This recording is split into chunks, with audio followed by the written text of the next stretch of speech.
میں نے آ کے خواب حضرت ابو بکر صدیق کو سنائی. وہ خلیفہ تھے. وہ کہنے لگے ٹھہر جا, میں عمر کو بلاتا ہوں, اس کے سامنے دوبارہ سنانا. اس کے سامنے فرماتے میں نے بلایا حضرت عمر فاروق کو, آ کے بیٹھے. خواب شروع ہوا. کا ایک بات تو میں نے یہ دیکھی کہ آپ ملامت کرنے والے کی پرواہ نہیں کرتے. دوسرا, آپ خلیفہ بنے گے. جناب عمر کہنے لگے چپ کر, ابو بکر کے سامنے ہی کہہ رہا ہے, چپ کر, خلیفہ کے سامنے ہی کہہ رہا ہے.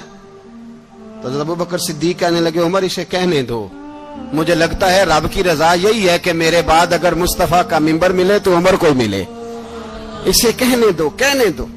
یار یہاں تو لوگ ڈینگے مارتے ہیں, یہاں تو لوگ دعوے کرتے ہیں, میرے سامنے فلانے کو بھی بٹھاؤ, فلانے کو بھی بٹھاؤ, اس کو کیا پتا, اس کو کیا پتا, یہ تو بڑکے مارنے کا دور ہے. حضرت عمر رضی اللہ تعالیٰ عنہ کو تیسری بات کہی. حضرت عوف بن مالک نے کہا آپ شہید کیے جائیں گے, میں نے خواب دیکھی ہے.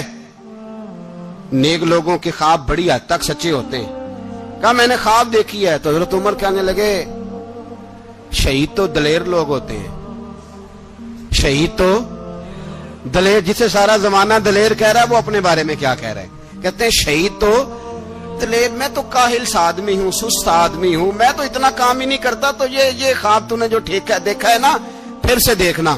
تو ابو بکر صدیق فرمانے لگے عاجزی نہ کر, انکساری نہ کر, تو جو کہہ رہا ہے ٹھیک کہہ رہا ہے, لیکن مجھے سن کے شکر بھی ہوا ہے اور افسوس بھی ہوا ہے. افسوس اس بات کا کہ تیرے جیسا بطل عظیم چلا جائے گا, اور شکر اس بات کا کہ رب تجھے زندگی بھی اعزاز والی دے گا, اور شہادت کی موت دے کے اللہ تجھے موت بھی عزت والی عطا فرمائے گا. اللہ موت بھی تجھے عزت والی دے گا, تجھے کاہلوں جیسی موت اللہ.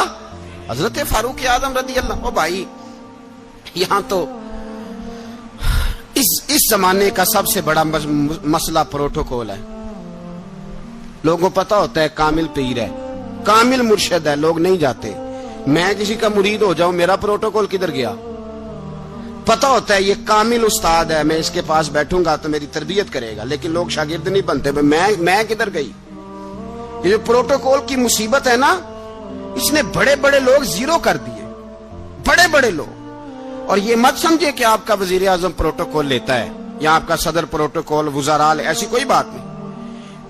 ہم چھوٹے طبقے سے لے کر بڑے سارے پروٹوکول کے قائل ہیں. ہمارا تو داماد بھی کہتا ہے کہ مجھے پوچھا نہیں میں تمہارے گھر کیوں آؤں. ہمارا تو بھائی ہر شخص اعلان کرتا ہے پروٹوکول کا, فلانے نے عزت نہیں دی تو واپس آ جاؤ, فلانے نے سلوٹ نہیں کیا تو واپس آ جاؤ. لوگ جہاں سلوٹ کرنا چاہیے وہاں بھی سلوٹ کرانے کے قائل ہیں. پر حضرت عمر رضی اللہ تعالی, حضرت عمر کی سادگی اور پھر جناب عمر کی عاجزی, جب انسان اپنے اوپر سوار کر لیتا ہے نا, سوار کر لیتا ہے, میں بدکار پرانا خادم, کسے در ملی نی ٹوئی, تے واصف یار نے نظر جو کیتی تے واصف ہی. میں اکثر سوچتا ہوں حضور نے جہاں بھی کہا نا, فرمایا میرے بعد نبی ہوتے تو خطاب کے بیٹے عمر ہوتے.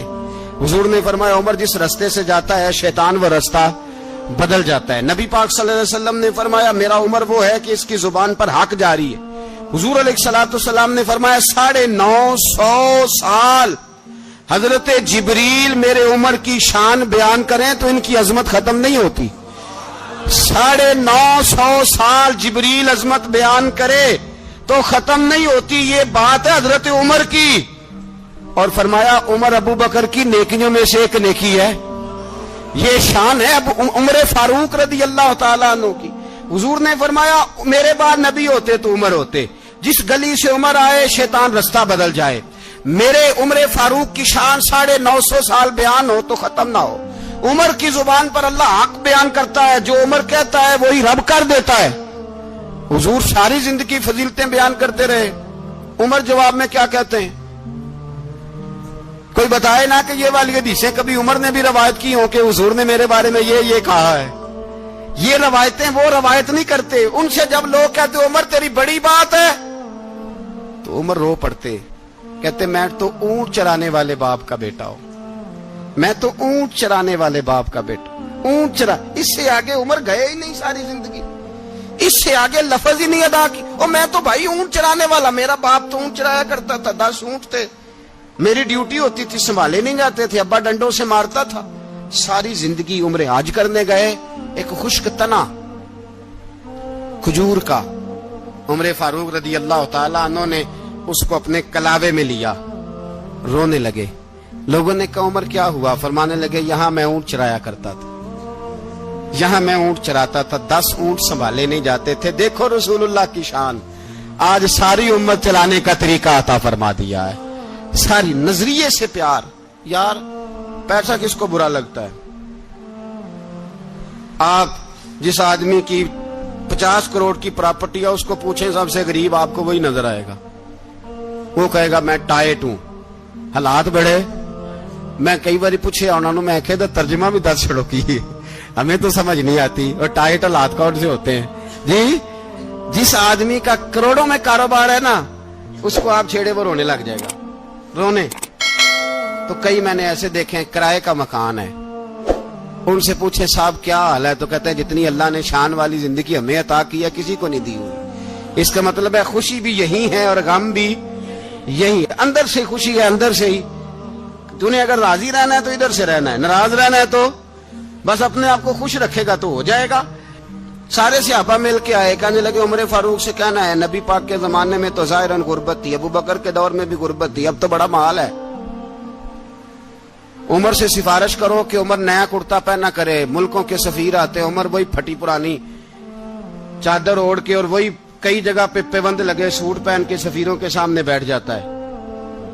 عمر کو مشورہ دو، طے ہو گئی بات۔ سب نے جب مشورہ دے لیا تو سارے کہنے لگے یہ بتاؤ شیر کی مونچھ کو ہاتھ کون لگائے گا؟ کہنا کس نے ہے؟ بندہ بھی تو ڈھونڈو نا۔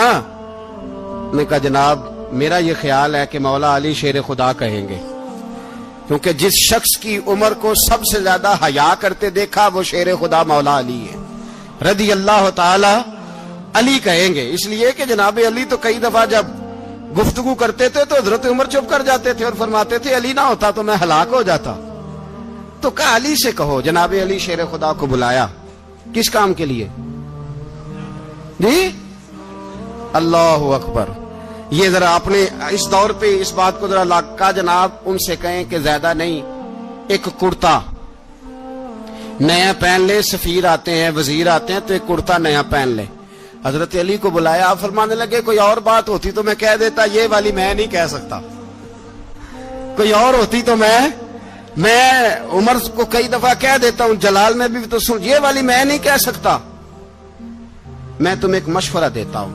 کہا وہ کیا؟ کہنے لگے سیدہ عائشہ صدیقہ سے کہو، وہ مومنوں کی ماں ہیں، عمر ٹالے گا نہیں۔